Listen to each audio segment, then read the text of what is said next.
Have you ever wondered why, in the middle of a noisy party, with loud music, flashing lights, and dozens of people talking around you, you suddenly feel deeply alone? Why, paradoxically, the more people surround you, the greater the feeling of isolation can become? This experience is not only yours, there is something deeply revealing in this phenomenon that we collectively experience but rarely discuss. This contradiction invites us to explore an uncomfortable truth about our contemporary society and about the very nature of human consciousness.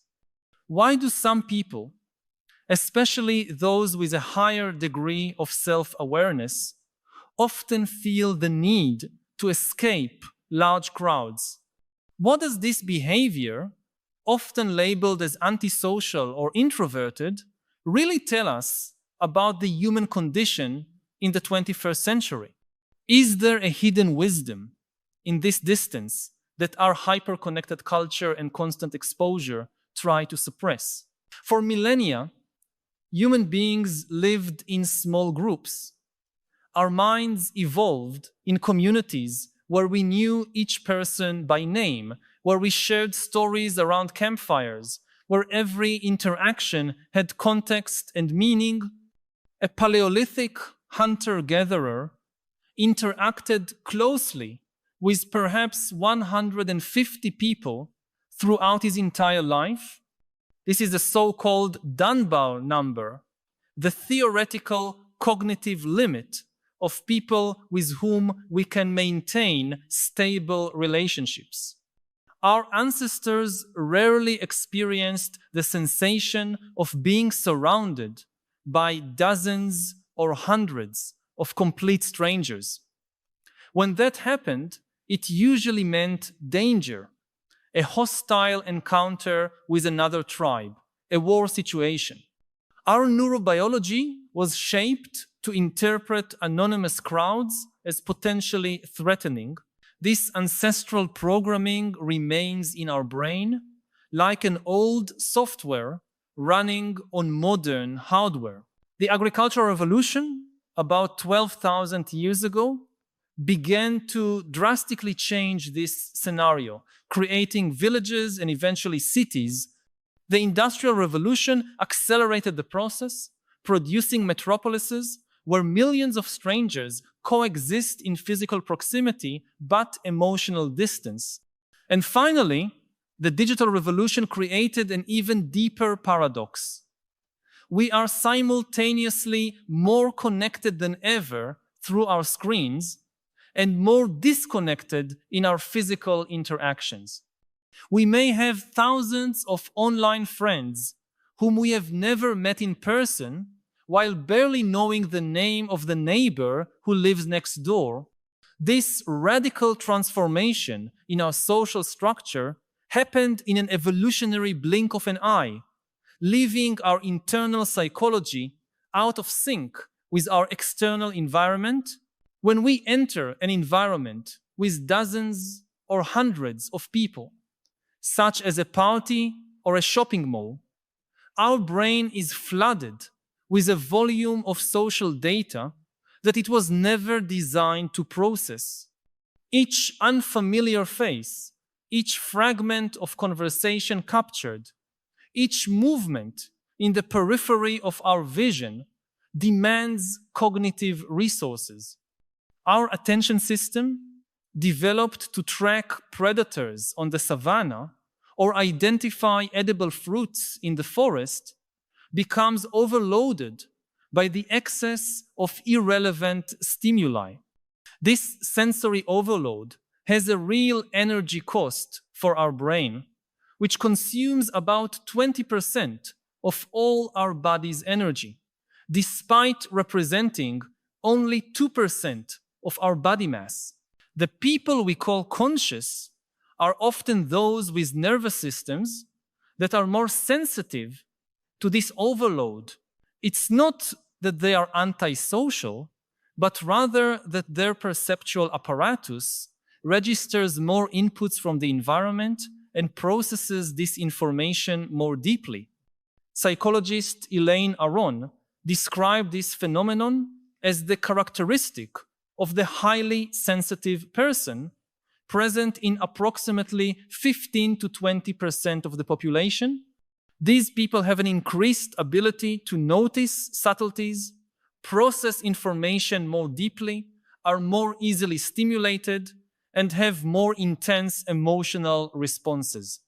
In evolutionary terms, this heightened sensitivity may be a valuable adaptation, allowing greater caution and a richer perception of the environment.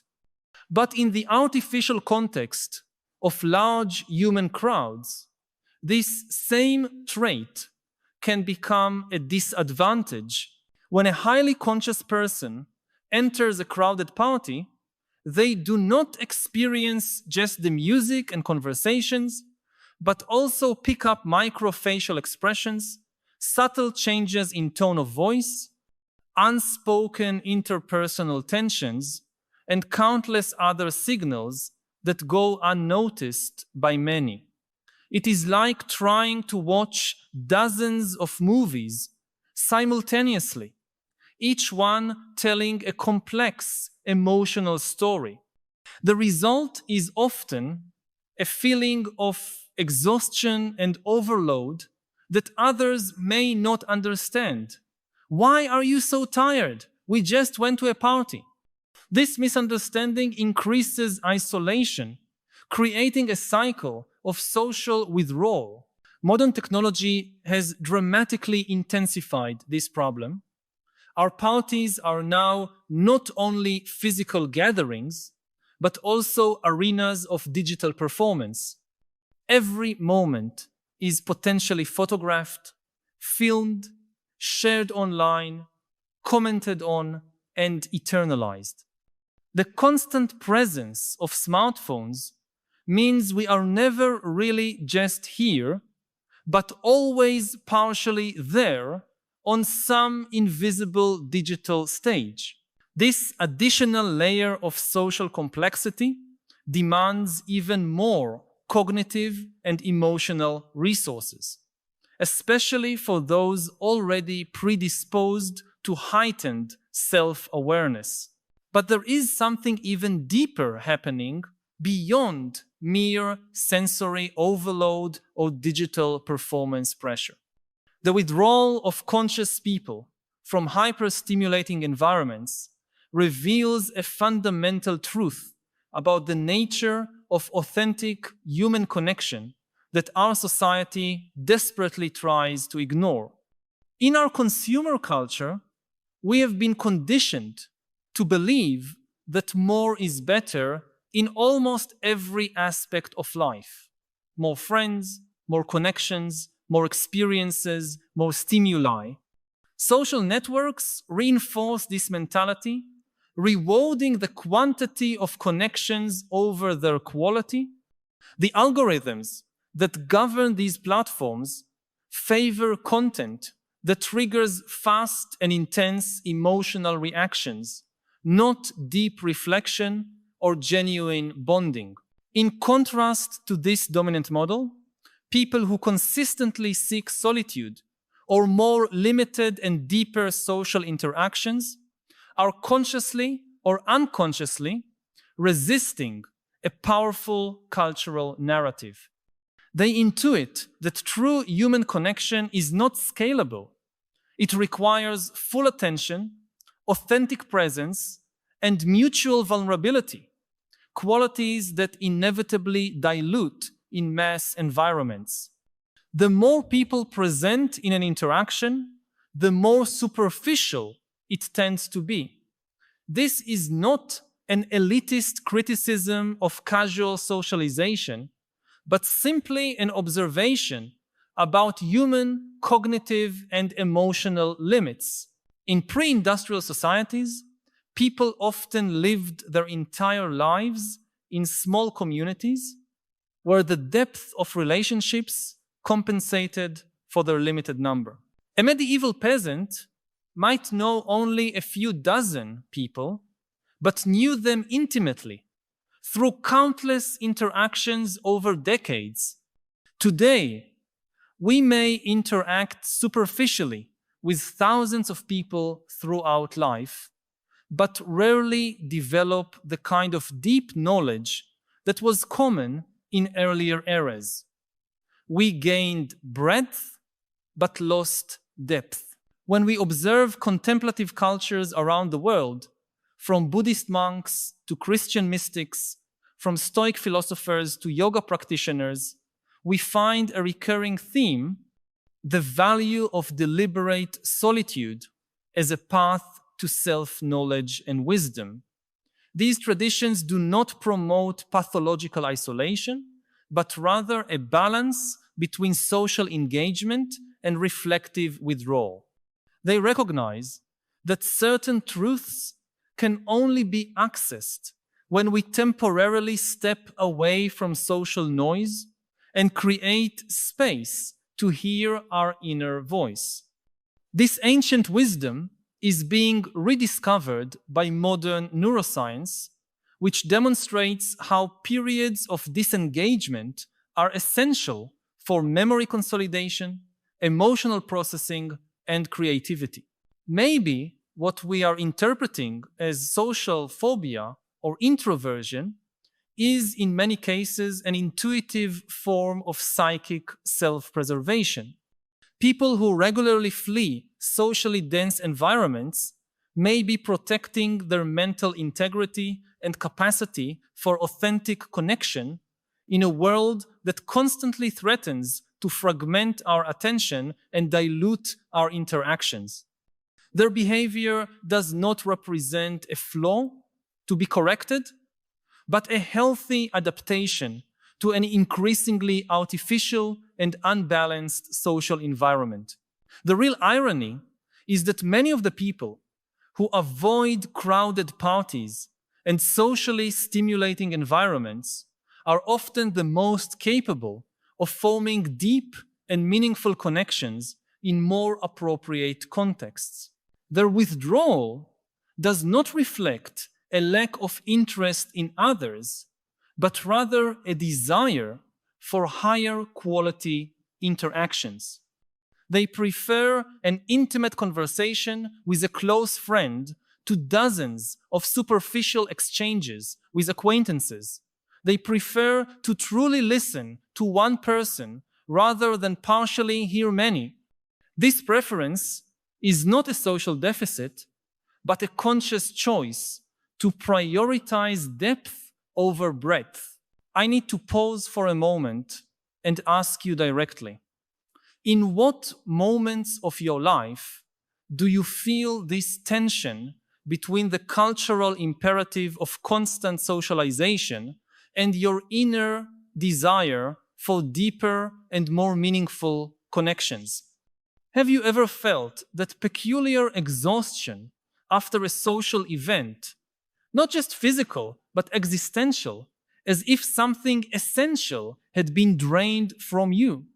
I know that many of us carry this experience in silence, perhaps for fear of seeming antisocial or inadequate, in a world that celebrates extroversion and perpetual connectivity. But your experiences are valid and probably shared by more people than you imagine. Share in the comments. I feel the need to move away from crowds when. Your voice may help create a space where we can honestly discuss this fundamental tension in our modern social lives. A particularly revealing example of this dynamic can be observed in the behavior of many of the greatest thinkers, artists, and innovators in history. People like Isaac Newton, Emily Dickinson, Marcel Proust, Nikola Tesla, and more recently figures like Bill Gates and J.K. Rowling all demonstrated tendencies towards social withdrawal and a preference for solitude during significant periods of their lives. It is no coincidence that profound contributions to human knowledge often emerge from minds that value deliberate isolation. Genuine creativity and original thinking require distance from consensual narratives and prevailing social expectations. It is hard to hear your own voice when you are constantly immersed in the voices of others. Historical perspective helps us understand another aspect of this issue: the relationship between elevated consciousness and sensitivity to social context. In pre-modern societies, the role of the shaman, oracle, or prophet was often assigned to individuals who demonstrated increased sensitivity to social and environmental dynamics. These people perceived patterns and connections that others did not notice, often withdrawing from the community for periods of contemplation before returning with valuable insights. In a certain sense, the highly conscious person who withdraws from socially dense environments is participating in an ancient human tradition of contemplative retreat. When we examine non-Western cultures, we often find a more nuanced understanding of the need for solitude. In Chinese Taoist philosophy, the concept of Wu Wei, or non-action, emphasizes the importance of periods of stillness and disengagement to achieve harmony. In Japanese culture, the term ma describes the empty space between objects, pauses in music, or moments of silence in conversation, all valued as essential elements of aesthetic and social experience. These traditions recognize that meaning does not reside only in presence and action, but also in absence and withdrawal. The pressure to socialize constantly and comfortably in large groups is a relatively recent phenomenon, closely linked to the rise of modern consumerism and the attention economy.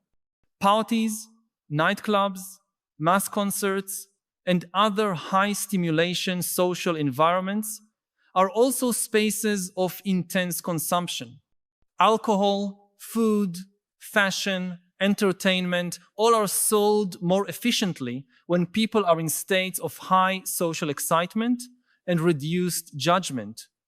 It is no coincidence that corporations invest billions in marketing that associates their products with high-energy social experiences. The person who regularly chooses not to participate in these environments is also implicitly resisting a powerful mechanism of consumption induction, the tendency to pathologize the desire for solitude or limited social interaction serves specific economic interests.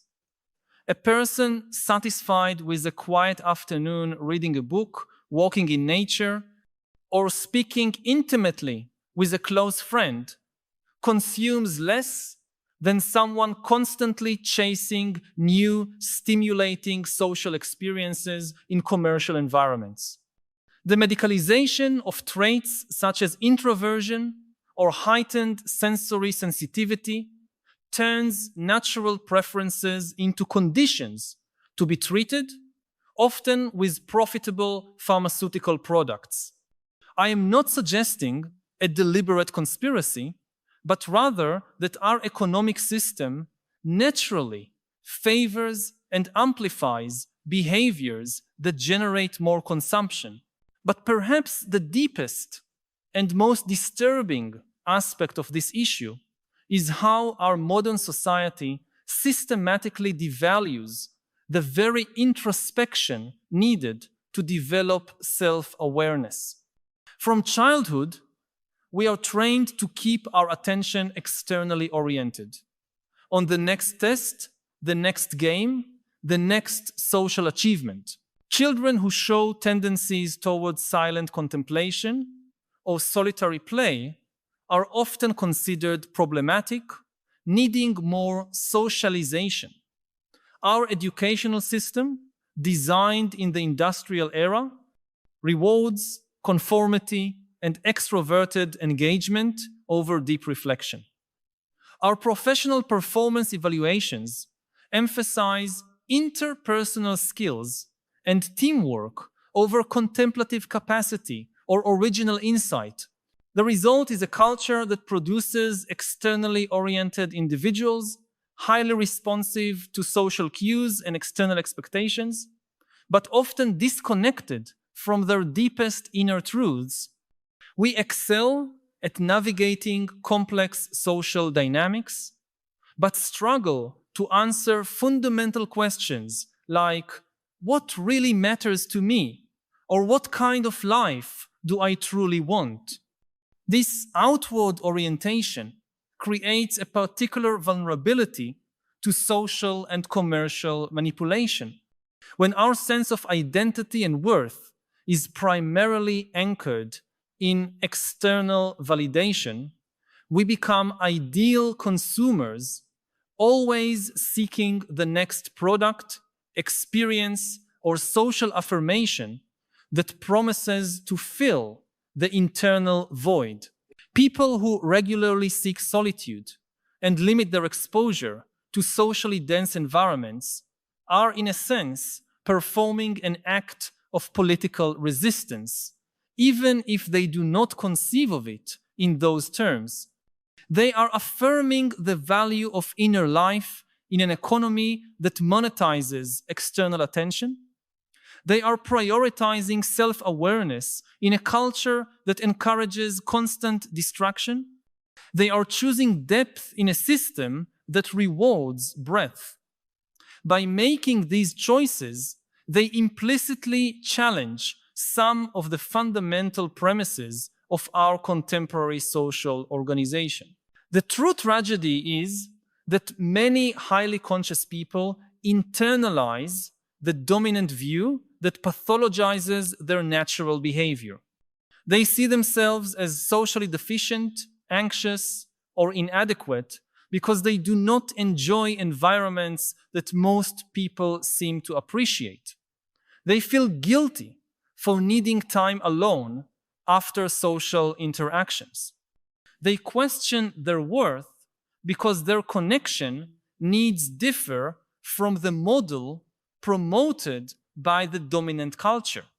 This internalization of external judgment causes unnecessary suffering and prevents them from recognizing the inherent wisdom of their natural orientation. The truth is that different neurobiological constitutions require different social environments in order to flourish. Just as some plants thrive in direct sunlight while others require partial shade, some humans develop better in high stimulation social environments while others need more quiet and limited interaction. Neither pattern is inherently superior or healthier. Each represents an adaptive strategy with specific advantages and disadvantages depending on the context. Historically, successful human communities integrated diverse personality types, benefiting from the talents of those oriented toward broad social coordination, as well as the contributions of those inclined toward observation, reflection, and deep specialization. Extroverted hunters worked alongside introspective toolmakers. Socially skillful leaders collaborated with observant healers, each contributing uniquely to collective well-being. This cognitive and temperamental diversity was a critical adaptive advantage for our species.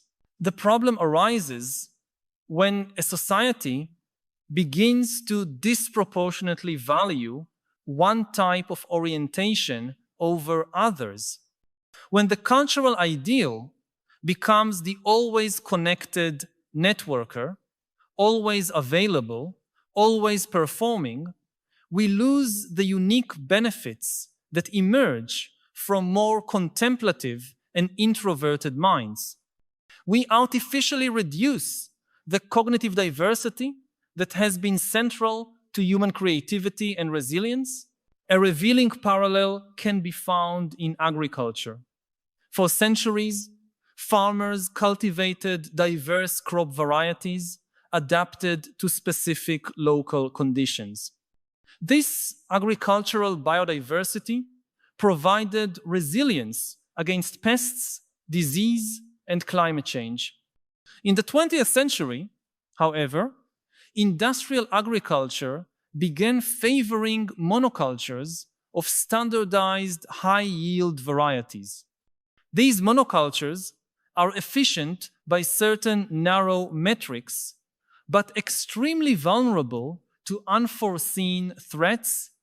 Likewise, a culture that promotes a narrow model of social behavior and human cognition may seem efficient for certain short-term economic goals, but loses the resilience that comes from cognitive and behavioral diversity.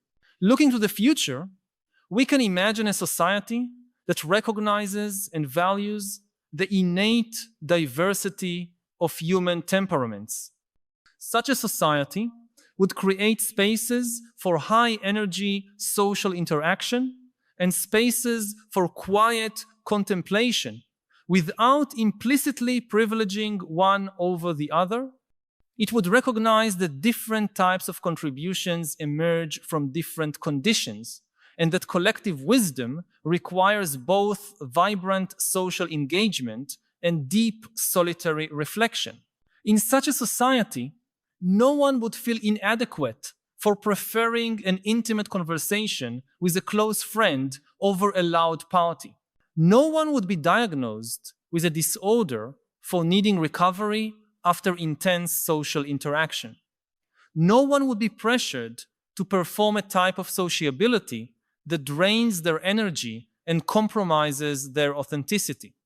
Instead, each person would be encouraged to discover and honor their own natural pattern of social engagement and solitary contemplation, recognizing that this pattern is not a flaw, but an expression of their singular humanity. This vision is not merely utopian, but pragmatically necessary. As we move into an era of advanced artificial intelligence and widespread automation, uniquely human contributions become increasingly centered on qualities that emerge from our inner life: original creativity, ethical judgment, contemplative wisdom, and authentic emotional connection. Ironically, the very qualities often cultivated by those who regularly withdraw from social tumult are the ones that may become most valuable in our collective future. Perhaps we should therefore reconsider our understanding of elevated consciousness and the social behavior associated with it. What if avoiding large crowds is not a deficit to be corrected or an anxiety to be overcome, but an intelligent adaptive strategy for certain minds in certain contexts? What if the person who consistently prefers more limited and deeper interactions is intuitively protecting a valuable cognitive and emotional capacity, increasingly rare in our hyper-connected world? This does not mean romanticizing extreme isolation or pathological social withdrawal, which can certainly indicate real suffering. But it suggests that we should be much more cautious about pathologizing preferences for limited socialization, especially when these arise naturally and do not cause significant suffering to the person. The line between legitimate mental disorder and simple neurological diversity is often determined more by arbitrary cultural norms than by objective science. The real challenge, both individually and collectively, is to develop discernment about which forms and quantities of social interaction genuinely nourish us, energize us, and expand our awareness versus which drain us, fragment us, and reduce our presence. This discernment requires honest self-reflection and a willingness to question prevailing social expectations. It requires courage to set boundaries that protect our mental and emotional integrity in a world that constantly seeks to capture and monetize our attention.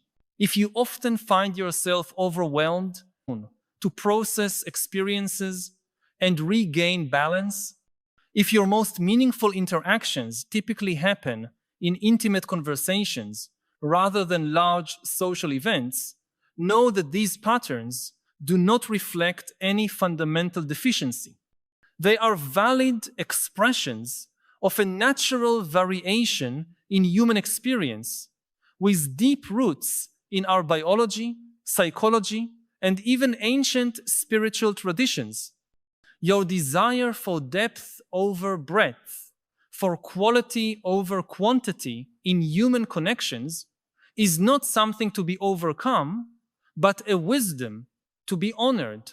In fact, as our society becomes more saturated with information, more dominated by technology-mediated interactions, and more oriented toward constant external performance, the ability to withdraw deliberately, to stay in touch with one's inner voice, and to cultivate full presence in direct human interactions becomes not just a personal preference, but an act of preserving one's own humanity. If these reflections touched something you have been feeling, but perhaps hadn't found words to express, know that you are not alone. By subscribing to the channel, you will connect with a growing community of people who share your concerns and your desire for a deeper understanding of the philosophical challenges of our time. Each week, we meet here to explore together the great questions that define our era and to seek not only understanding, but also wiser ways of living amid the transformations we are witnessing.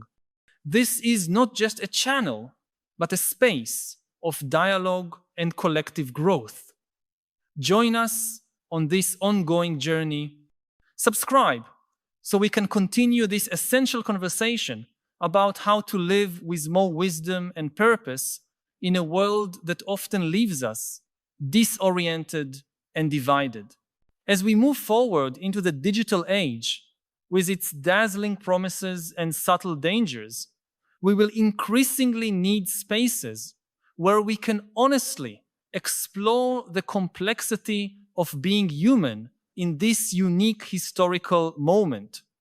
Spaces where not everything needs to be optimized, monetized, or performed for an audience. Spaces that honor both our need for connection and our need for contemplation. Spaces that recognize that true wisdom emerges not only from constant engagement with the external world, but also from the attentive stillness that allows us to hear the whispers of our own consciousness. Perhaps, in the end, the conscious person who regularly steps away from crowds and seeks more limited and deeper interactions is not fleeing reality, but moving toward a more authentic one. A reality not defined primarily by external approval or conformity with social expectations, but by fidelity to one's essential nature and to the kinds of connection that truly nourish the soul. In this sense, their withdrawal does not represent a failure to adapt to the modern world, but a successful adaptation that preserves what is most valuable in the human experience, even when external conditions do not naturally favor it. This may be, after all, the hidden truth, revealed by the behavior of those who consistently avoid socially dense environments, that genuine human consciousness in all its depth and subtlety requires specific conditions to flourish. That our minds are not infinitely adaptable machines, capable of thriving in any environment, but delicate ecologies that depend on careful balances between stimulation and reflection, connection and contemplation, engagement and withdrawal. And that honoring these balances, even when it means swimming against the dominant cultural current, is not just a matter of personal preference, but of existential integrity. I would assume that us having more information and more access to information would lead to more truth, less conspiracy, more agreement, but that doesn't seem to be the case. No, not at all. Most information in the world is junk. It's like with food. There was a time, like a century ago in many countries, where food was scarce. So people ate whatever they could get, especially it was full of fat and sugar. And they thought that more food is always good. Like if you ask your great-grandmother, she would tell you, yes, more food is always good. And then we reach a time of abundance. And we have all this industrialized processed food, which is artificially full of fat and sugar and salt and whatever. And it's obviously bad for us. The idea that more food is always good, no. And definitely not all this junk food. And the same thing has happened with information. I think about climate change. One of the things that people should realize is what is the cost of preventing catastrophic climate change? What size of a check do you need to write if you want to solve this? How much money? And nobody knows for sure, but the best estimates we have, something like 2%, 3%, maybe 5% of global GDP. Now, this is a lot, but it's completely doable. If I told you it's 50%, then forget it. We are not going to do it. It's not like if you're a dinosaur 65 million years ago, when the asteroid comes, then don't bother. I mean, there is nothing you can do about it. But we are not like the dinosaurs. To shift even 5% of our resources from one field to another, this is what politicians do all the time. Yuval, your new book, Nexus, is about information. We normally think that information is something that informs us so we can make better decisions. But you stress in your book that information is above all used to create stories.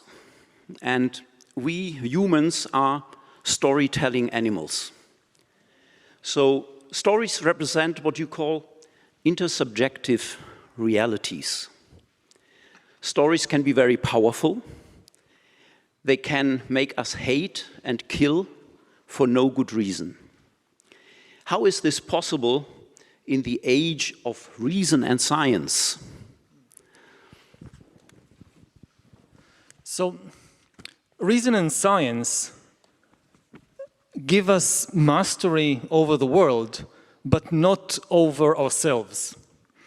And in almost all cases in history, the people who know how to manage things get their orders from the people who know how to manage people. And the way you manage people is usually with stories. Maybe I give a concrete example so we understand what we talk about. If you take one of the biggest and most dangerous scientific enterprises of the 20th century, the Manhattan Project, the creation of the first atomic bomb. What do you need in order to create an atomic bomb? You need a critical mass of uranium or plutonium. You need enough uranium atoms bunched together, but you also need a critical mass of humans bunched together. If you're just one person, you're Einstein or you're Heisenberg or you're Oppenheimer, and you're the best physicist in the world. And you know that E equals mc squared, and you know everything about nuclear physics, but it's just you, a single person, you will never be able to produce a nuclear device. To produce a nuclear bomb, you need hundreds of thousands of people to cooperate. There are more than 100,000 people working directly on the Manhattan Project, not just the physicists and mathematicians, also the technicians and the engineers and the construction laborers and the people who made food for them and cleaned the toilets. And you need hundreds of thousands of people more to grow food for them and to mine the uranium. The uranium that was used for the bomb, part of it came from Congo. So you needed people in Congo to mine the uranium. How do you get hundreds of thousands of people to cooperate on such a project? If you just tell them E equals mc squared, it won't work. Even though it's true, it doesn't motivate people to do anything. So you need good storytellers. And this is the situation also today. I look at my region of the world, the Middle East. So the Israeli experts on nuclear energy and other weapons production, they know science, but they get their orders many times from experts in Jewish mythology. And on the other side of the border, again, you have engineers and scientists who get their orders from experts in other mythologies. So even in the age of reason and science, at least so far, ultimate power is in the hands of the myth makers and the storytellers. The big change that is happening right now and that we will discuss in the coming minutes is that there is a new myth maker in town which isn't human.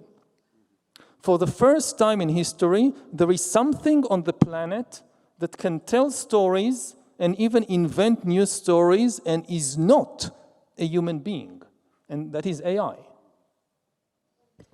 Yeah, thank you. Yes, we come to that. Let me stay with the stories in general, because we have a media specialist and a media scholar, Kaori. Media, of course, they play a central role in the circulation of information. How do you see their role in the storytelling business? Yes, thank you very much, Franz. My name is Kaori Hayashi. I'm a media and journalism scholar at University of Tokyo and also executive vice president at this university. And I'm so honored. Thank you very much for being here and talk with you, Yuval, and and in front of such a large audience. Thank you so much. It's an honor. And speaking about the media, I think media at the moment is very much challenged right now because of this digitization change that media are. So everybody can be, for example, journalists, and everybody can be, the networks are decentralized and media create stories, but from every corner of the society, people create their own stories. And journalism, I think, has been, so I understood, has been a self-correcting tool in democracy. As this is I think the key word of your book is a self-correcting mechanism. And journalism has been served as a self-correcting tool, and the media also creates public discourse and shape understanding of the people, especially in the democracy. But we all have to understand that media is not neutral. Any media, every media works as framing as well as agenda setting. So we have to always think that bias is inevitable, even if professional journalism we praise is so good, and we have to think about that. And corporate media has been scrutinized so much because of this digitization, and in Japan too, media are often seen as favoring powerful interests and over marginalized voices. So I think, so choosing what to report and how to report is never neutral. As when I was in New York, I saw the graffiti saying neutrality favors the oppressor. So I think that kind of the narratives that recently prevailing in the world of journalism. So I think balancing storytelling with factual accuracy is very, very difficult, even in the world of journalism. And collaboration with experts and NGOs are, I think, in these days must at the time of the digitization, I think. Thank you. Coming back to you, Yuval, and to the digital transformation, how does the digital transformation change the storytelling game?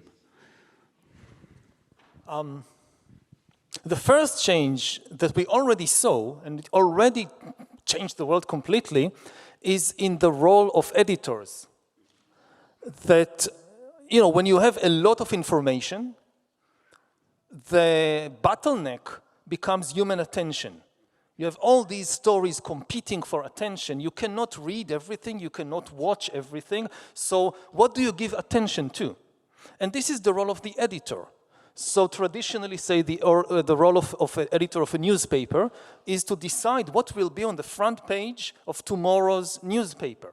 You have to take into account consideration of what is true.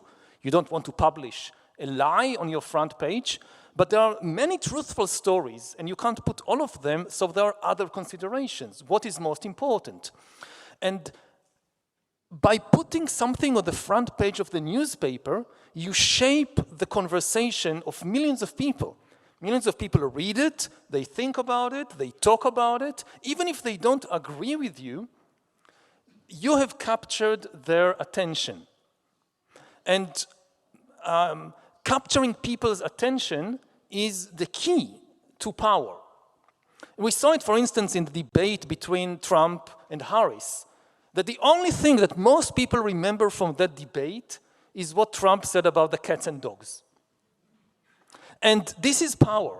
It doesn't matter if you agree or disagree, if it's a lie or a truth. The ability to he's a PR genius. In other areas, he may not be such a genius. But in PR, definitely, he knows how to capture people's attention.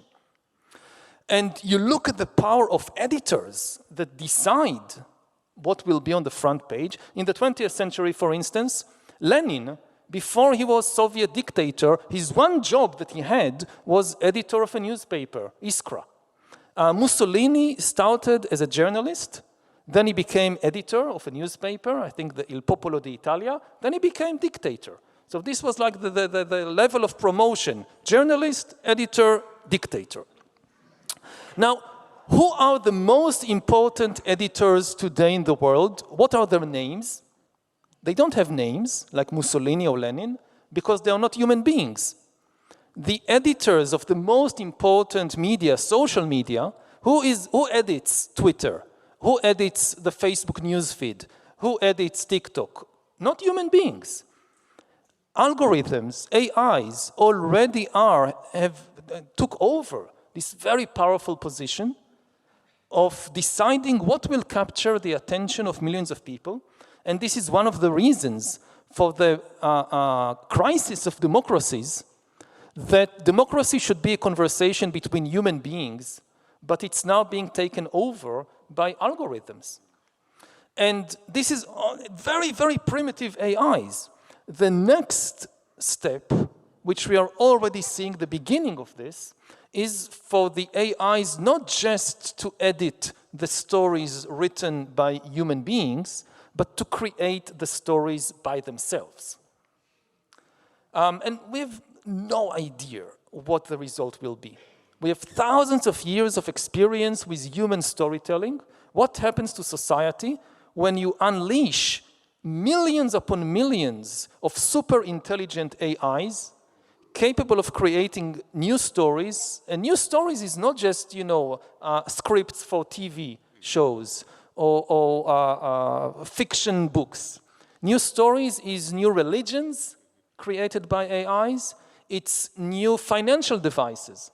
The most successful story ever told is the story of money. Money is also a story, and it's the only story everybody believes. The most successful story ever created What happens when our future financial stories will come from a non-human intelligence? Yeah, Arisa.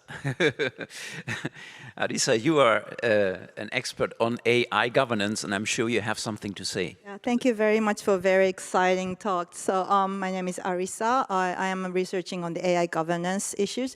So I am really interested in what you say and how you treat AI. So you're using AI as a subject in a way. So AI kind of controls, or AI may, have some kind of disruptive effect. But I would like to raise the question whether we can consider or, treat AI as, like a humanization of AI. So my opinion, this is my opinion, but I would like to, when I talk, I kind of tend to say that it's the human being who actually behind the artificial intelligence, for now, at least.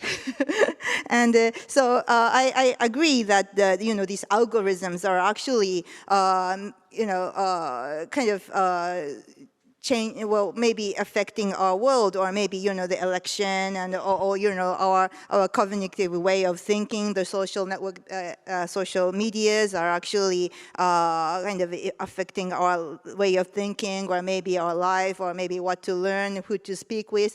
However, I think, well, as a researcher of the AI governance, I think to some extent, for example, like the giant company can take some roles as a governance. For example, that is actually lead to some kind of discussion, like the Meta stated that they will stop like a fact checking. But there, but still, you can, if those kind of, fact checking, or, those kind of governance mechanisms works in better way, then we can believe that the society can be, not so much disastrous or chaotic issue, because to some extent we can control, or at least we can say there's a human behind with the goodwill, or who wanted to take the responsibility of what their product or the services are spreading all over the world. So I was just wondering, so when you say when you humanize the AI, I also understand there is a discussion about like the agentic AI. So it's not like so what we see as an AI today is that like a ChatGPT or the Gemini, and we human beings actually create the tasks, and then we kind of do the prompt, and then let the task to do, and maybe some of the LLMs can go for the next action without our intervention. But for the agentic AI, this is the still vague concept, but it's more like AI automatically goes through the actions without intervention of the human being. So, or more like the AGI issue, the artificial more advanced, like a super AI. But I see still that is a little bit far from now. So I was just wondering, it might be a little confusing, or maybe it leads the people who hears when you talks about AI as a subject, might be a little bit, I don't know, maybe telling the frightening stories about what AI can do, or or maybe what kind of the society we will gonna be. So I was wanted to hear your intention of using the AI as a subject in present day. Well, when I refer to AI as a subject, I only refer to agency, not to consciousness or anything like that. I don't think that AIs have consciousness, that they have feelings. They are not subject in the ethical or philosophical sense. But they are subject in the sense of having, for the moment, limited agency, down the road, potentially unlimited agency.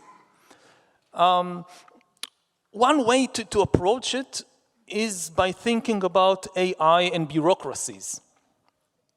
That, if you think about, say, the power of a lawyer, let's imagine the most capable lawyer in Japan. As the most capable lawyer in Japan, she is a very powerful person. She knows her way around the laws of the country. she can get things done, she can pass judgments in court. But what is her power? Her power exists only within a certain bureaucratic system of laws and government offices and so forth. If you take her and drop her in the middle of the jungle, she's powerless. Any elephant, any hyena is more powerful. But within the existing bureaucracy, she is much more powerful than all the elephants of the world put together. The same thing for AI. If you isolate AI, if you take ChatGPT and throw a smartphone with ChatGPT in the middle of the savannah, can't do anything. It has no agency in the animal sense. Okay, let's start digging in the earth and finding iron and build a robot. Can't do that. But within the existing bureaucracies, structures that humans have already created and imposed on the world, AI already has tremendous agency and power, much more than many humans, because AI is a native bureaucrat. No lawyer can remember all the laws of a country. AI can easily do that. No banker can follow all the things that are happening in the markets every moment. AI can do that. So in finance, in law, in the military, AI is getting a lot of agency. If we take a paradigmatic case from almost 10 years ago, the Rohingya massacre in Myanmar, which was to a large extent the result of propaganda spreading on social media, on Facebook, and propaganda which was deliberately spread by the Facebook algorithm with the aim of getting more engagement, causing people in Myanmar to spend more time on the platform, because this was the business model of the company. The crucial thing to understand is that no human being in Facebook headquarters had any ill will towards the Rohingya or any understanding of what was happening. They didn't even speak the language. It's not that some human being in California said, oh, I hate the Rohingya people, let's start spreading propaganda against them so that they will kill them and expel them. No, the human being told the algorithm something very simple and seemingly innocent. Increase user engagement in Myanmar. Make people more engaged, spend more time on our platform. Well, that sounds good, engagement. Then the algorithms by themselves experimented on millions of people in Myanmar and discovered by trial and error that if we show people hate-filled conspiracy theories, they become very engaged. They spend more time on the platform. If we show them a Buddhist sermon on compassion, they go to do something else. So the algorithms made a decision, let's show people more conspiracy theories, less sermons on compassion. Now, of course, it ultimately is the responsibility of human beings. You can come to the managers of Facebook and tell them, what have you done? Why have you released such a powerful engine without proper supervision, fact-checking, and so forth? So ultimate responsibility still is with the humans. But to understand what happened in Myanmar, and this was almost 10 years ago, 2016, 2017, we need to take into account the fact that there is a new agent that is able, it couldn't work like that with radio. If you just distribute radio sets to people, the radio can't tell you what to listen to. Radio is not an editor. But Facebook platform is not like radio. It has the capacity to make decisions, oh, let's show people this content and not that content. So governance, the responsibility of people. So the only thing we can regulate at the moment is people. Can we make the people responsible or more liable? Liability is one instrument to sort of incentivize people to do good things, to avoid bad things.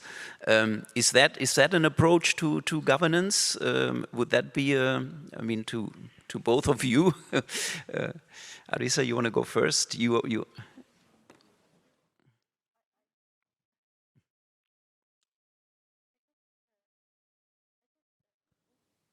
I just wanted to ask about the state of the dominance of algorithm.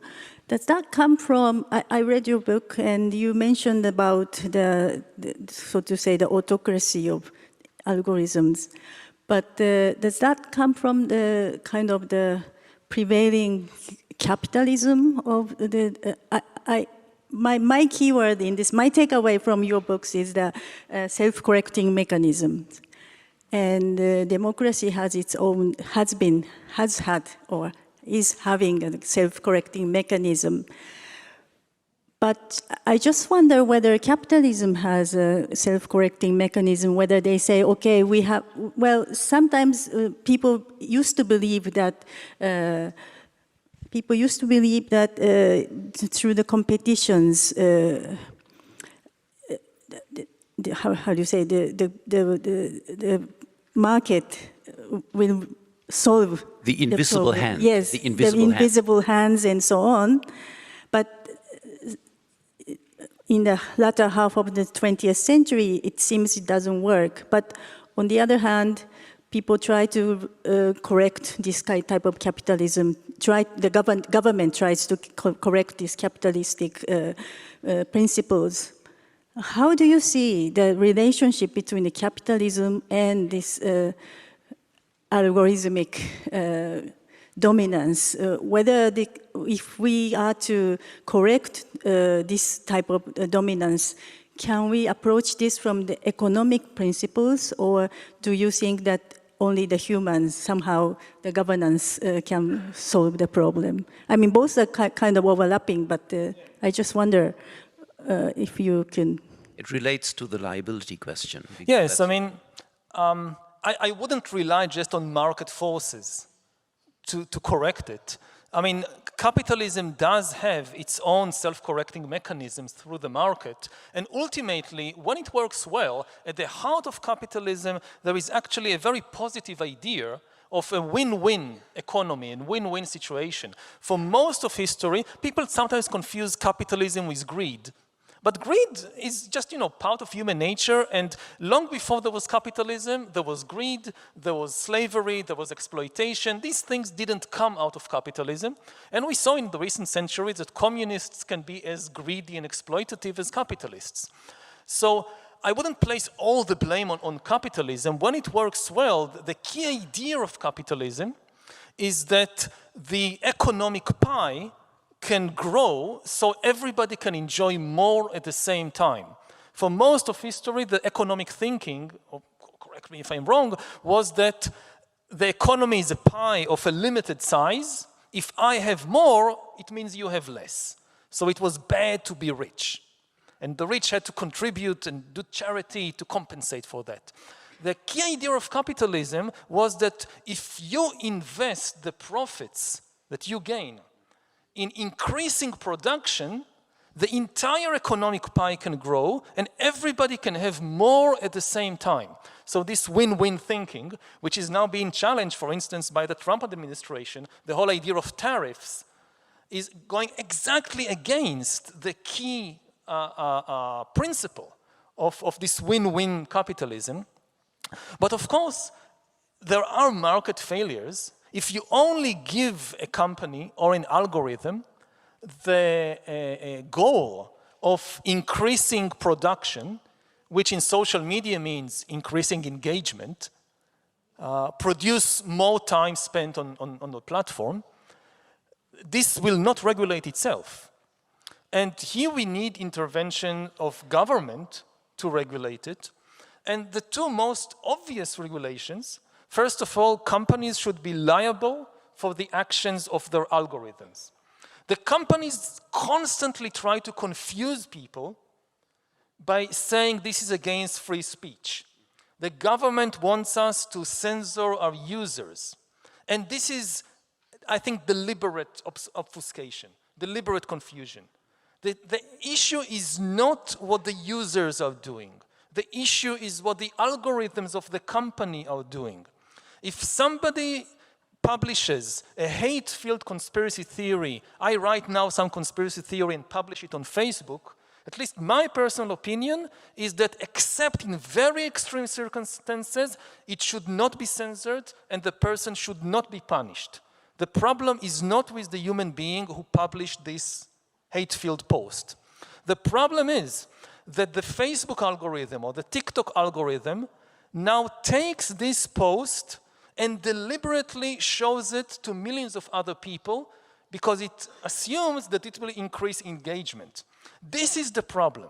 The problem is the action of the algorithm, and this is not protected by free speech because algorithms don't have free speech.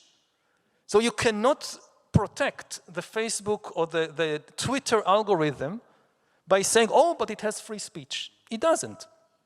The other key regulation that I think every government should pass as quickly as possible is to ban fake people. The same way that ages ago they banned fake money. If you counterfeit money, you go to jail. You should have as much protection for humans as for money. So you can't counterfeit humans. What does it mean to counterfeit humans? It means for an AI or a bot to pretend to be a human being.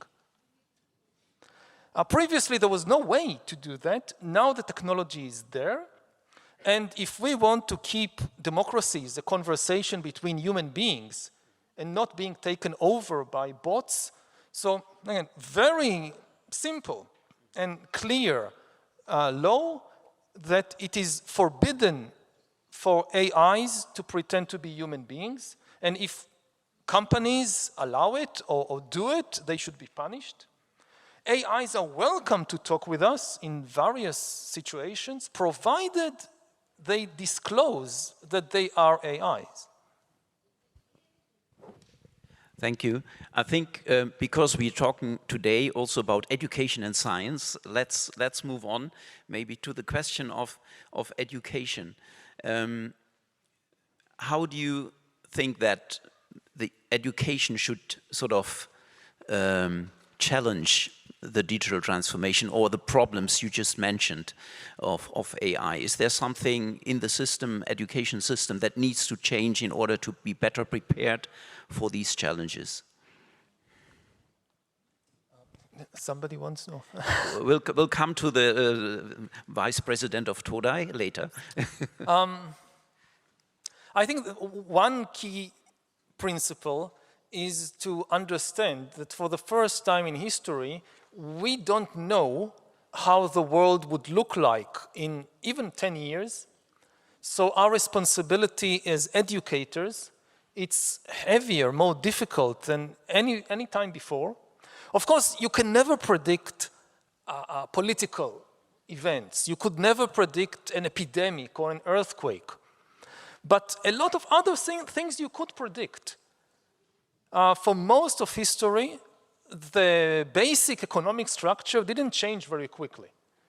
The skills that people needed didn't change very quickly. So if we go back, say, 500 years or 1,000 years to Japan in the feudal era, people know what skills to teach the young generation. They need to know how to read and write. They need to know how to ride a horse. They need to know how to plant rice. They need to know how to bake. When we look to the future, we have no idea what skills will be needed. Even in 10 or 20 years, people say, okay, let's teach the young generation how to code. This is the age of AI, of computers. Everybody needs to code. Maybe in 10 years, AI does all the coding. You don't need human coders. So it's very difficult to know.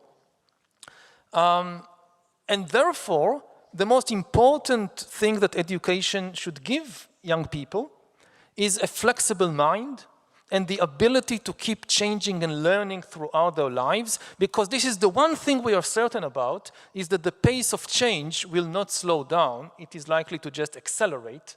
So the big question is, how do you how do you educate a mind to be so flexible that it can keep learning and changing, not just at age 20, but also 30 and 40 and 60 and 70 to stay in line with the huge changes in the world. The other thing is that so much of education is based on language and on the intellect, especially intellect in the form of language skills. And language, I also include mathematical language, it's not just words.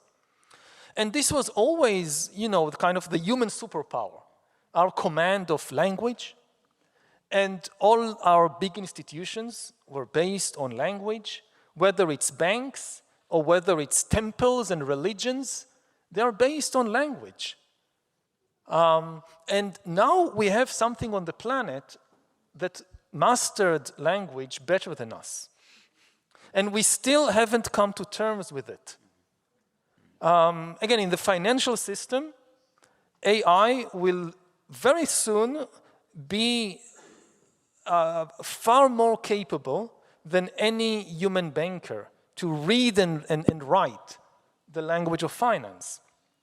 The same thing when I look at religions. So if I take Judaism as an example, Judaism is a religion that sanctifies texts, not humans. At the heart of the religion, there is a text which is supposed to be infallible, a superhuman intelligence.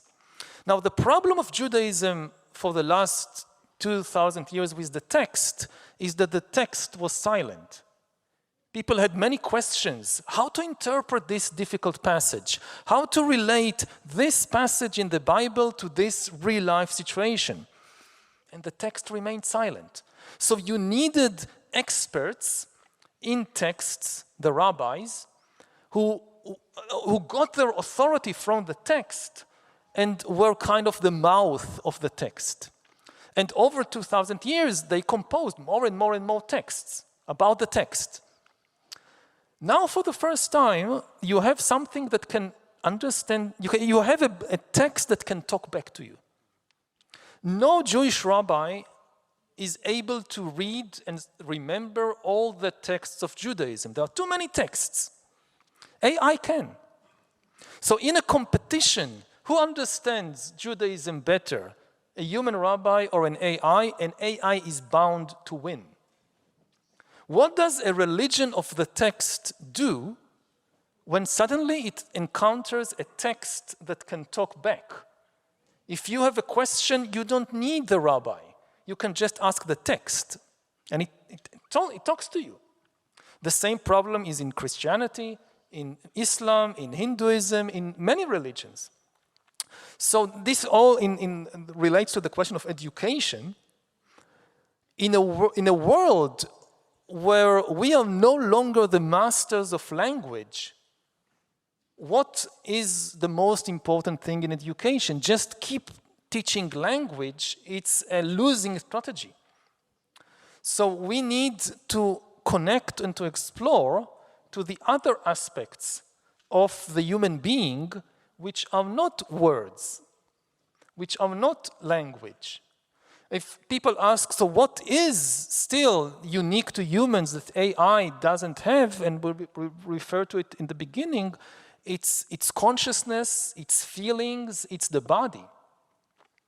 So, and I think as in the age of AI, an education that leaves out the body and that leaves out feelings and consciousness is a very problem. This could have been good enough, at least economically, say in the 20th century or the 19th century. But in the 21st century, we have to connect in education, in university, much more to the level of feeling and body, because this is still what we have and what the AIs don't. That's very interesting. Arisa, you want to respond directly? I also want to hear what Kaori thinks. I just wanted to, go first before the vice president, actually goes for the, what's the Todai, the University of Tokyo is actually working on. I don't know. So I just, I agree with what you said about it's we can on the education, what we wanted to, what we can do for the next generation is to look into the other than text. But on the other hand, I myself is already still a bit tired to, catch up, So you said about, we need some kind of, flexible mind and to, to keep changing, but not everybody can, catch up to, or maybe, if you wanted to accept this, diverse viewpoints, it might be, worthwhile to talk about, maybe it's, not everybody can, catch up to all the technology, and maybe it may becoming very tiring world, or maybe, very rapidly changing, very excited. But in your word, you say exciting is not, always the good term. So that is, the point. I think it's, we also think about when we, educate, student or the other, maybe, or, reskilling people. We need to think about or each of the person's, speed or the paces, their mind. And so maybe it's becoming more important to talk, or to think about, one person's ability or, the skills much more than, we used to have, we educate, one teachers and the 60, 100 or the 1,000 students at the point. So that, that's the thing I thought from your talk. And the other point is that I think the role of the education is to let the student or the people to kind of to nurture or to let make them the curiosity towards toward the world or maybe the society, and also it's to tell them it's good to continue thinking in a way, because in the world today, if you ask question to the ChatGPT or the LLM, some kind of answer will come back, even though it's a good answer or a bad answer or the false information, some to some extent something comes back. So maybe it might have a risk that people stop thinking about that kind of issues. But I think the world today's are most of the issues are unsolved, and we need to continue talking about this societal issue, political issue, environmental issues, or maybe in the universe related issue. So even though we can get answer very easily, but maybe it might be good to not even though we can use this the ChatGPT or the Gemini, but also we need to teach, or we need ourselves to think about that. We need to continue thinking about whether this this question is correct, or maybe in a good sense, or maybe this might be lead to like critical thinking as well. But I think this might becoming very difficult because ChatGPT gives us answer very easily. So that it's so we need to tell the student or the people who are actually using. So you don't stop thinking when you get the answer from the text, and then that kind of way of critical thinking might be very important when do this kind of education with the ChatGPT or the LLMs. Yeah, convenience is always an enemy of progress, maybe. But Kaori, yeah, is Todai thinking about these things, especially the idea now to put more emphasis on the mind in the field of education, the mind and the body? Thank you so much for the difficult question. For you, the context in Japan, that University of Tokyo is one of the establishments in academia, and it's been really hard. We've been struggling to transform ourselves into a kind of new 21st century type of educational institute, but because of our long history of 150 years, there are parts which are very difficult to change. And by the way, I'm very much impressed with your passage that study of history is not study of the past, but study of change, which really impressed me quite much. But yes, what the University of Tokyo is doing, for that, I mean, we are making slow but steady steps. We've been emphasizing the interdisciplinarities of the, for example, we try to collaborate, make students as well as researchers collaborate with each other, like AI scientists, ethicists, and education researchers together, and think about how to best use the technologies. Because exactly what we have been discussed, the AI is not only the AI itself, but it has to do with all the disciplines.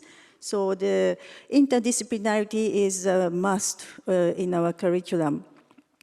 And also, we have also started a PhD program launched last year. This is called Boost Nice PhD program, and this is a training program for the next generation of AI researchers with interdisciplinary skills, and it focuses on collaboration across fields and creating social values, and offers research exchange meetings and also internships, and also workshops and entrepreneurship training, so that students have access to not only inside the university but outside of the university where things are taking place. You know, I think academia is always something that we really cherish the achievements of academia and science, but nowadays we have to keep up with what's going on outside of the university, because the industry monopolizes the data and so on. So somehow the industry or the MAGA tech industries, they monopolize the database, and they are the ones who can do the data science. So we cannot ignore that. So we try to make our students look at what's going on outside of the university.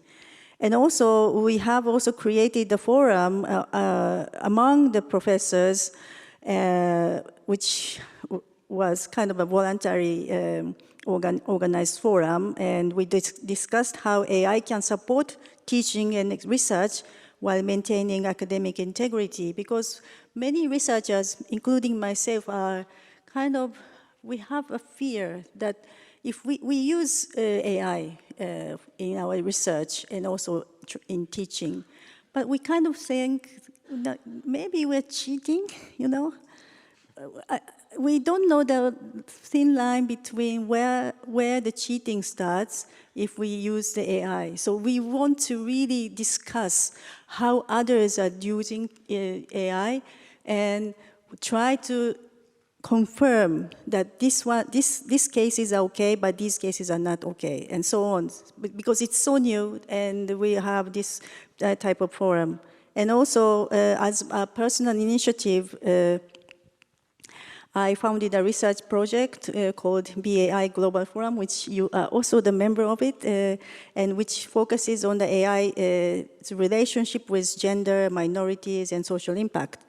And this is kind of the project that I founded, and also my colleagues, and also Alisa is also one of them, and they are leading the relationship between social issues and AI inside university. The name BAI Global Forum means that behind AI, beyond AI, and before AI. So we try to study the history and the current, so to say, the fundamentals of what AI can, what AIs are in this world. So.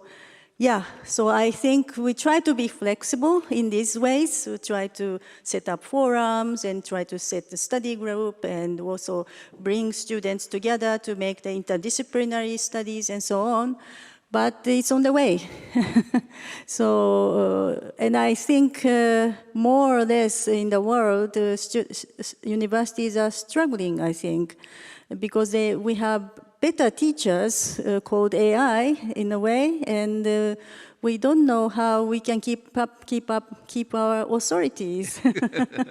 Yeah, this idea of using AI to make education better, if we come back to this question that people are so different in catching up with all what's happening, can you imagine that, I mean, at the moment education, university education is mass education, but maybe with the AI it could be more personalized to people, to fit, sort of. But then there is the danger, I mean, through this personalization that you basically put people in categories, I don't know. But have you thought about this way of personalizing education through AI? Yeah, one of the huge positive potentials of AI is the ability to create much more personalized services in all kinds of fields. In medicine, in education. So in education, yes, instead of having like 40 kids in a class with very different abilities, interests, types of mind, and one teacher that somehow has to kind of strike a balance between these 40 kids. And of course, the teacher cannot know each girl and each boy independently and where they come from. And so instead of that, you can have an AI tutor who works with just every kid by themselves, that knows their history, that is interdisciplinary, because the same AI tutor can teach history and chemistry and physics, and you don't need to kind of separate it. And it can tailor the way he teaches specifically to the level of the pupil, to the way the pupil thinks. Some people have more of a visual mind, so the AI would use more of a visual teaching. Other people think more in words, so the AI would use more words. Like that, you can create a kind of personalized education. The potential downside is that both in school and also in university, a lot of the most important teaching happens during the breaks, when the pupils or students meet one another. And we saw it, for instance, during COVID, that it was somehow possible to recreate the experience of the classroom via Zoom. The greatest loss was the breaks, that the students could not go out of the classroom and sit together and have lunch together and discuss what happened in the class or discuss what happens in the world. And this is something that AI, I was almost about to say, cannot replicate, but actually this is a big danger. AI can also replicate that, and this is very dangerous, because AI can replicate intimacy. Actually, AI, the same way that it masters language, and the same way that it previously mastered attention, the next frontier is intimacy. And intimacy is much more powerful than attention. If you want to change somebody's views on politics, to sell a product, anything, intimacy is the most powerful tool to do that. A good friend can change your views in a way that no number of articles in a newspaper or a book can do. And until today, nothing could fake intimacy, and it was impossible in particular to mass produce intimacy. So you could mass produce attention. Like on radio, let's say in a totalitarian regime, you could tell all the citizens of a country to open the radio set when the great leader is speaking, to listen to the speech by the great leader, so you mass produce attention. But there was no way to mass produce intimacy. AI can do that. Now, what happens if a new generation grows up and develops intimate relations with AIs instead of with other human beings? This again, we don't know. It could have some maybe benefits, but the potential danger is enormous. That people will become attached to fake people, and in the process we lose the ability to create intimacy with real human beings. Because real human beings are much more problematic than AIs. Like if an AI that wants to become your intimate friend, its greatest advantage is that it has no feelings of its own. So it's never upset, it's never angry, it's never tired. It can focus on you 100% and understand exactly how you feel, and in that way create a fake sense of intimacy. You try to establish a relationship with a human being, the feelings come in between.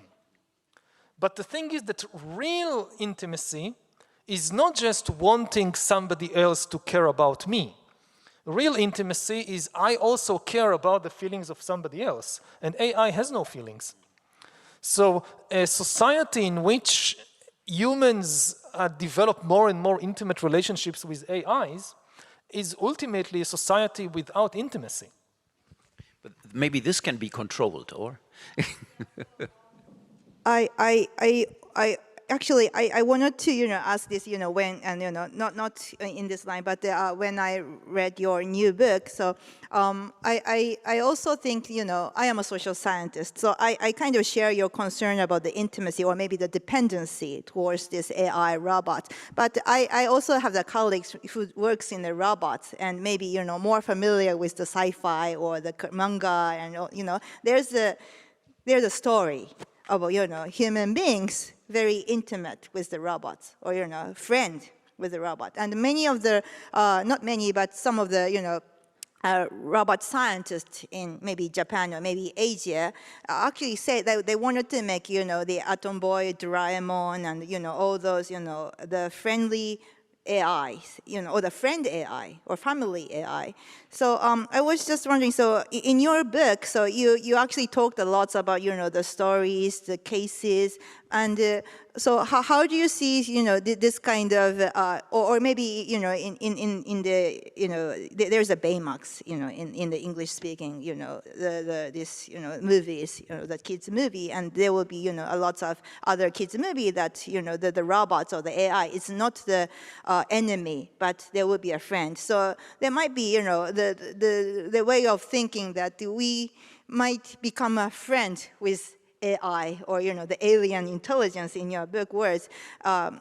So I am still, in the middle of, in the friend AI, robot AI, or maybe the enemy AI, or maybe to become more cautious about, this kind of new, relationships. But so when you are, citing lots and lots of, stories or or maybe other, how to say, like the Bibles or, the cases, how do you, or did you some kind of think of maybe not avoiding, but not, mentioning about, you mentioned a little about like a science fiction, but not so much about, the manga or, other, those, or the novels about, human-machine interaction or human-machine relationship. So I was just curious, how do you see this kind of visions of humans, machines are living together, or in many, some of the Japanese people say like a co-evolve in the society. So there might be one visions, with the machines and the human live happily ever after. Ideally, yes. I mean, again, I'm not against AIs or machines. They can bring enormous benefits. We talked about education. There is also in healthcare. They can help us deal with climate change. If you think about car accidents, if we have self-driving vehicles, it will probably save 1 million people every year. About 1.2, 1.3 million people die every year from car accidents. Most of them are caused by human error, like somebody drinking alcohol and driving. If we finally have self-driving vehicles, they will probably do some accidents, but far less. So saving 1 million people every year, that's wonderful. And also I'm in favor of, having friendly robots or humans being on friendly terms and not being terrified and afraid. The problem is, when it comes to building intimacy and friendships, that we have a proper understanding of what it means. And as I just said, it's easy for people to imagine that friendship is when somebody cares about me. about my feelings, about my needs, that somebody sees me. You know, people go through life constantly wanting others to see me, to care about me. I want my parents, my teachers, my friends to care about me. But this is not real intimacy. Real relationship must be two ways. Otherwise I'm become an extremely self-centered and egoistic person that just wants the entire world to be in tune with what I feel without caring about others. Now, to develop real relationship, you need the entity on the other side to have feelings and not just fake it. So you can have relationships with humans, with animals, with dogs, with cats. With regard to AI, the big question, which is an open question, we don't know the answer, is whether AI will be able to develop feelings of its own. We know for a fact that it can imitate feelings. It can make us think that it has feelings. This absolutely. But does it actually feel anything? That's the big question. And you know, this is the question about intelligence versus consciousness. That intelligence is the ability to solve problems and attain goals. Consciousness is the ability to feel things. We know that AI is highly intelligent. It can solve problems, it can reach goals. Like in certain areas, like playing chess, AI is much better than the best humans. But does it feel anything when it wins the game? If it loses, is it sad? As far as we know, no, it doesn't feel anything. Will it be able in the future to do so? We don't know, because we don't understand human consciousness. We don't understand how we have feelings. How come when billions of neurons in the brain exchange electrochemical signals, this manifests as a feeling of love or pain? We still don't have a scientific theory of that. And that's why we don't know if it's possible to do the same thing on the basis of a silicon brain and not a carbon brain. So that's an open question. Yeah, I think this kind of discussion would have been very different in Germany, where people are so much more critical about maybe new technology, including AI. So since we are in Japan, maybe all three of you as sort of roundup of this roundtable discussion, what do you think that, well, we talked about regulation, yeah. Japan, normally when we talk about AI, we talk about the US, then China, and maybe Europe, regulating.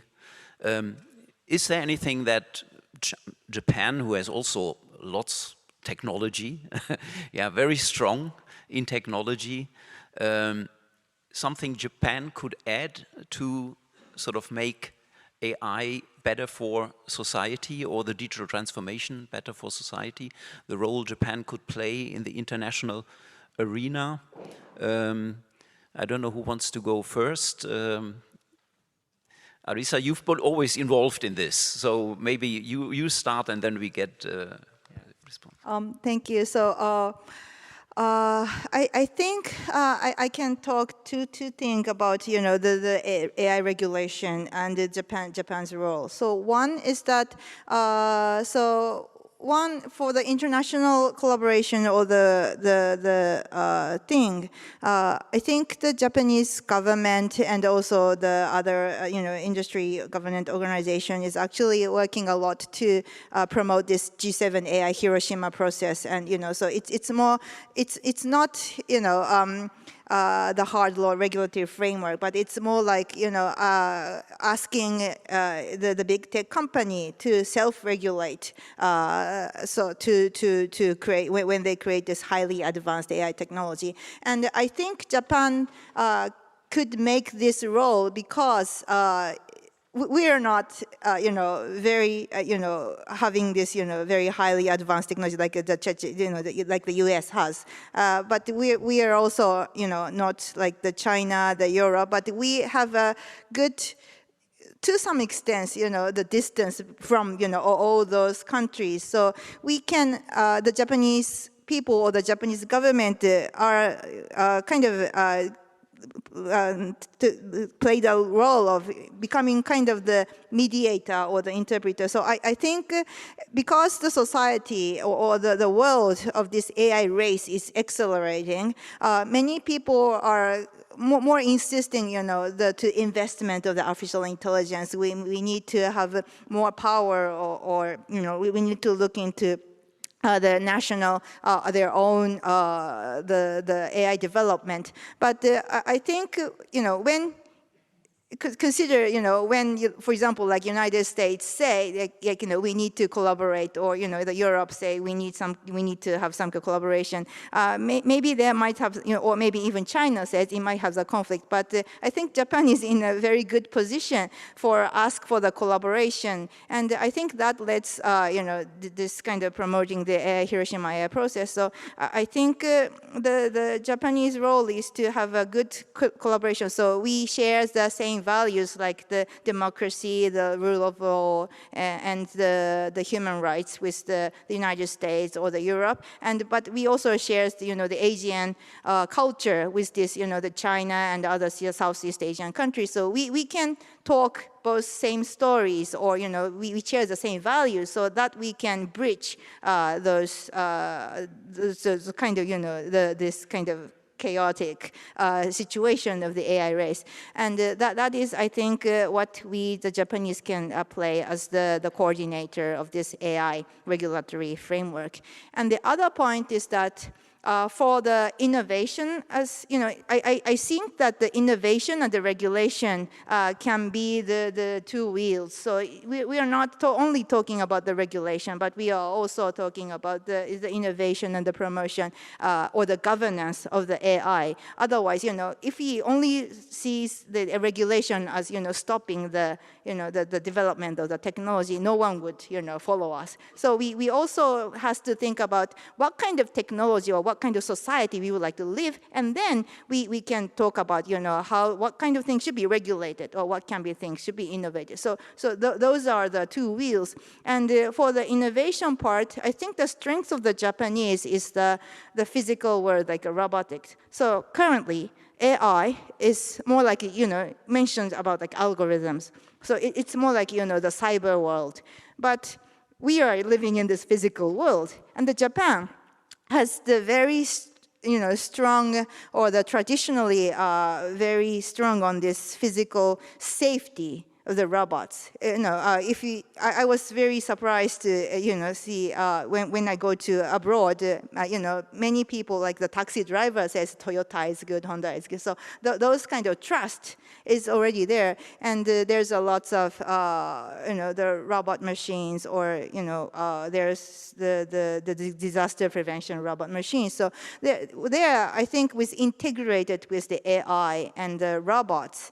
I think that's the maybe the places where the Japan can kind of contribute to the world of how we can make the good connection or the linkage with this AI data and the physical world, the robot.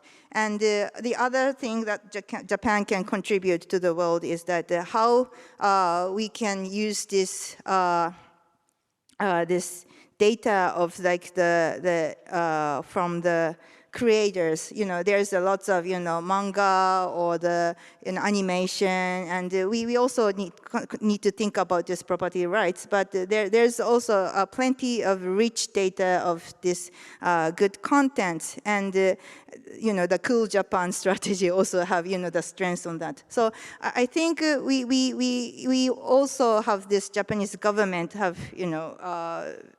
free the way of empowering the creator to use those data sets for the learning, but also we also think about how to protect the creators. They are we can't make another imagination or the curiosity if we are just using the data set. So that thing I think we can contribute from the Japanese part. Yuval, you want to respond? There was a lot Japan can offer. Yeah, I'm not an expert on Japanese industry or society, and of course the basic things are common to all the countries in the world. I mean, what is part of the AI revolution is its global nature, that no country can just isolate itself from the implications of AI, and therefore there are strong incentives for all countries to cooperate on making sure that AI doesn't get out of human control. What could perhaps be a more unique contribution of Japan goes back to the culture and traditions of Japan, that if I think about what are the big philosophical questions raised by the AI revolution, they revolve around the interplay between non-human intelligence and human consciousness. We've been exploring a little bit of this tension in some of the discussion, but on the one hand we have non-human intelligence, and we are already living in a world which is populated by millions upon millions of non-human agents that are intelligent agents making decisions in influencing our lives. And what is the relation between that and human consciousness, which is still the biggest riddle in the universe, that we still don't understand what consciousness is. And I think that within the traditions of Japan, on the one hand, the Shintoist tradition, which has a lot to say about non-human intelligences, in contrast, say, to Western religions that tend to focus on a single big God. So in Japan, you have traditions of centuries of seeing the world as populated by a very large number of non-human intelligences. And what kind of relationship develops between human beings and these powerful non-human intelligences that surround them? This is a key question of our present era. And secondly, the big question of human consciousness. So again, we have the Buddhist traditions that have invested centuries in exploring exactly that. What is mind? And I think part of the beauty of this is a very difficult moment in human history, but in a way it's also a very beautiful moment, because many questions that for thousands of years have been abstract philosophical questions that most people just ignored. What do we care about that? They become practical questions. And we don't have another 1,000 years to answer questions about what is consciousness, what is free will, what should be our relationship to a non-human intelligence. We need answers in 5 years, in 10 years. So, in a way, this is the best time in history to be a philosopher or to be a spiritual seeker, because suddenly it's not just something that interests you, but it has no relevance to the rest of the world. These are the most practical questions in the world. Yeah, that's interesting to see maybe differences between Western and Asian philosophy in approaching these questions. Yeah. So, Kauri, you want to have a final word on this? And then I would like to pick some questions from our audience. Yeah. Thank you very much. So what Japan can contribute to the AI age, apart from Arisa said about very institutional and also geopolitical comments, I think, well, this is my very hopeful answer maybe, but Japan is now a very aging society. 1/3 of the population is more older than 65 years old, and I will be one of them in a few years. And I think it's about, you said that algorithm and care, and algorithm cannot really care for others, and just like you said about Rohingya, and like, you talk about robot looking after people and so on, maybe yes, but it's not actually a caring. care for me is really some human activities, and also with feelings, with consciousness, and the genuine sense of empathy, and also empathy for others, and sincerity, kindness, and more than that, the trust in others. And Japanese society, as you may know, it's quite a safe and a very stable society. We do have trust with each other. Maybe because the globalization is not that advanced yet in this society, but nevertheless, we are globalizing, and also, but nevertheless, we feel that we are very secure in this society, stable, and so on.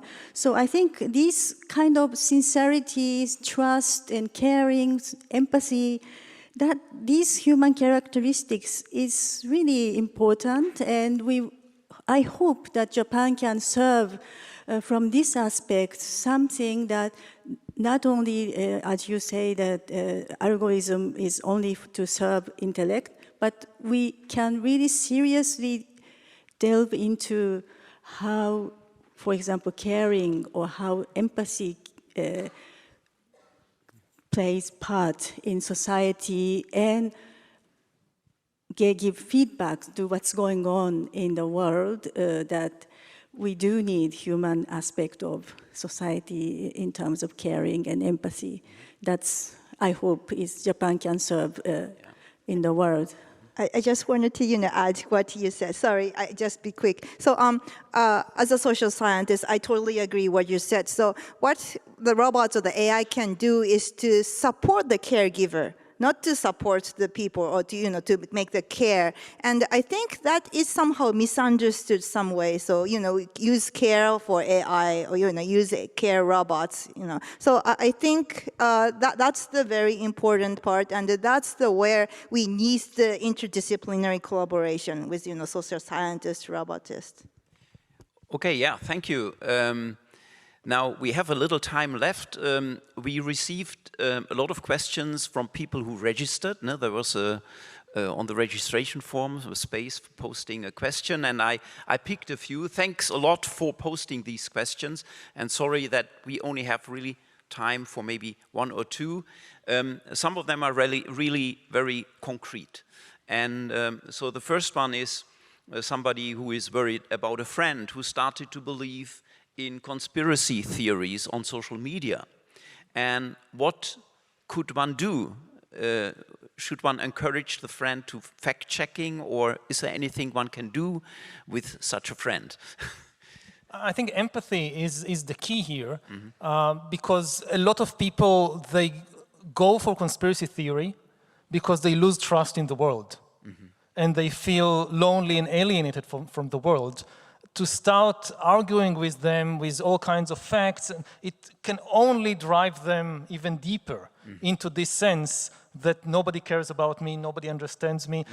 If it is a friend, if it's the situation is an intimate situation, the most important thing is to make that person feel that they are cared for, and not, again, go into this argumentative clash with them. Thank you. We have a similar concern from a high school student. So I feel that my friends often post similar content on social media, chasing likes. And in the process, they lose their individuality. How can young people protect their sense of self in this environment? I think not just young people, but everybody needs to have an information diet, the same way that so many people have this, food diet. They are very concerned about what they feed their body, which is important. They should be equally concerned about what they feed their mind. And, some amount of junk food is okay, but if you constantly feed your body junk food, you'll become unhealthy. The same thing with the mind. If your mind goes on a diet of junk information, you will have an unhealthy mind. And it's individual. I don't believe in a one-size-fits-all diet, either for food or for information. But the main thing is to be mindful about the information, to understand that information is the food of the mind. If you feed your mind a diet of, say, greed and hate, what kind of mind you will have? So we are back to the question of education as well, yeah, and of course of caring for each other. There's another question that goes in a completely different direction. Is what do you think of the idea of entrusting the national budget planning or foreign policy decisions to AI? A very dangerous idea, certainly at this stage. We can't trust, I mean, foreign policy and budget a lot about ethical decisions. And AI has no ethical sense. More than that, they're extremely unpredictable. We have no experience with AI, we've just created AIs. So they are extremely intelligent, they keep learning and changing by themselves, and therefore it's very difficult to predict in what direction they will go. With humans, yes, we know that humans have all kinds of problems, but at least we know the problems. We have thousands of years of experience with the problems of the human mind. So when we entrust foreign policy or budget to human beings, things can go wrong, but at least we can predict to some extent in what way things will go wrong. When you entrust it to AIs, you have no idea what kind of really alien problems might emerge out of it. And this is a general problem we see today in more and more fields, that people lose trust in humans and hope that the solution will come from giving power to AIs. And this is extremely dangerous. Like you see it in the financial sector, that the whole cryptocurrency movement, or much of it, is about not trusting human institutions like banks, which were traditionally produced the traditional currencies like dollars and yens and so forth, and instead putting faith in post-human currencies. You know, Bitcoin, Ethereum, all the cryptocurrencies, they are actually post-human currencies because you don't trust a human institution, you trust an algorithm. And there are all kinds of dangers with that, but the biggest danger of all is, as a historian, I would say, is the lack of history. Like, we simply have no experience with that. It's a bit like, you know, aliens coming from outer space, and people say, you know, these aliens, they are highly intelligent, they can solve cancer, they can solve climate change. Would we entrust the future of humanity to these aliens? Obviously not. We would realize, oh, this is a very huge gamble. We don't know anything about them.